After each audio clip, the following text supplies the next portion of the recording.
Yo, Arsenal have just beaten Chelsea at the Emirates by 5 goals to 0. There are some obvious talking points from this game. The performance of Martin Odegaard, the performance of Mikhailo Mudryk, and Nicholas Jackson's struggles in front of goal. None of my tips will be reactionary, solely based on what I saw tonight, but based on what I've been watching since the season kicked off in August.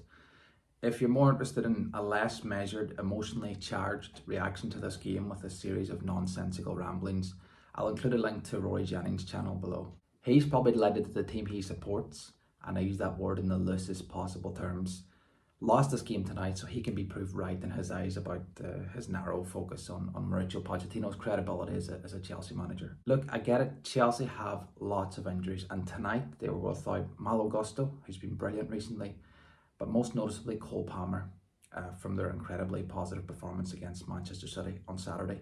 20-year-old Alfie Gilchrist started at right back with Mikhailo Mudryk coming into the side for Cole Palmer. Also, Arsenal are a brilliant side with, in my opinion, the best player in the league this season. They're so well organised, they've scored the most goals and they've conceded the least goals in the Premier League this season.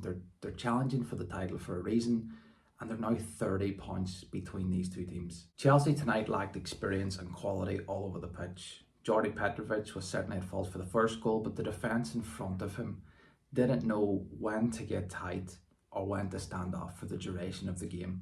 There are 3 Chelsea players just looking at Kai Havertz when he scores his second goal. When Chelsea did win possession, they didn't have the quality to consistently hit Arsenal in transition. They dallied on the ball, allowing Arsenal to assume that defensive shape, and then they struggled to break them down. They did have some nice moments when they moved the ball quickly, with Nicholas Jackson missing a great chance from a Noni Madueke cross. Jackson raises his arm when he goes to head the ball because he thinks Gabriel might catch him in the face. That lack of bravery is almost more worrying than his finishing at the moment. He did go on to spurn another couple of chances, and after what happened at the weekend, you do worry for this lad's confidence in front of goal. He's expected to lead the line for this football club in his first full season, his first real full season at this level. And there really is so much to like about his game. He's rapid, he's a good dribbler, he's actually quite clever, he's good with his back to goal. He looks like a raw winger playing as a centre forward. I mentioned that there's a lot to like about Jackson, even with his struggles in front of goal, but there's not much, in my opinion, to like about Mudryk. I'm not convinced he's even good enough to play in the Premier League. He's a year older than Bukayo Saka, but in some circles he's spoken about as if he's a teenager. If someone disagrees with me, can you explain, without resorting to the word potential, what you see that gives you encouragement that he'll be good enough to win silverware with this club in the future? If I was a Chelsea fan, I don't think I'd be overly worried. I guess that's easy to say as a Liverpool fan. But when you have a team that's this young and inexperienced, missing some key players, these are sorts of performances and results are inevitable, especially against sides like Arsenal. I think there's a really important summer in the transfer market coming up for Chelsea. I mentioned it earlier in the video, but Arsenal really are a fantastic side. Declan Rice, Ben White and Kai Havertz were all excellent tonight.